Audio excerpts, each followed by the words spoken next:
Bonjour à toutes, bonjour à tous. Merci d'être à l'écoute. Voici une nouvelle Madeleine musicale qui vous est présentée par Marie.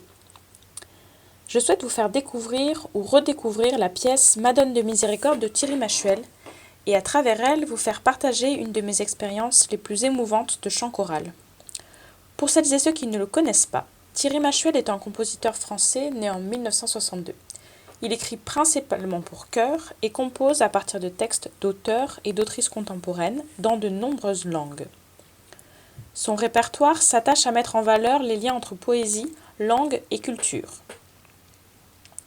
J'en profite pour vous inviter à écouter Dark Like Me, une autre de ses compositions chorales que j'aime énormément et qui a été écrite en hommage à Billie Holiday.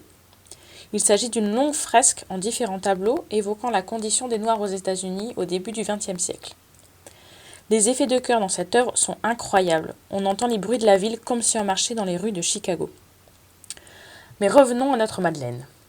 En 2018, j'ai participé au projet européen Voce, Voix et Chemins d'Europe, projet en mémoire de la Première Guerre mondiale, réunissant 200 choristes de 6 pays différents.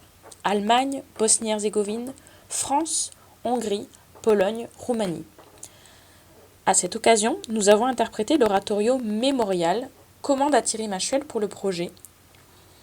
C'est une œuvre puissante qui évoque le souvenir de la Première Guerre mondiale, mais qui porte également un message de tolérance et d'espérance profondément humaniste.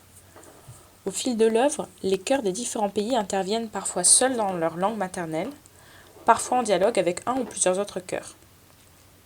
En guise de finale, Machuel a choisi de terminer sur Madone de Miséricorde, pièce composée avant Mémorial, mais qui avait parfaitement sa place pour clore dans l'apaisement cet intense voyage sur les traces de la Première Guerre mondiale.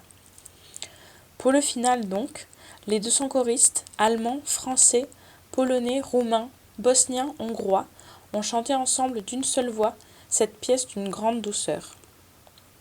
Le silence qui a suivi était poignant, j'en ai encore des frissons. Bonne écoute.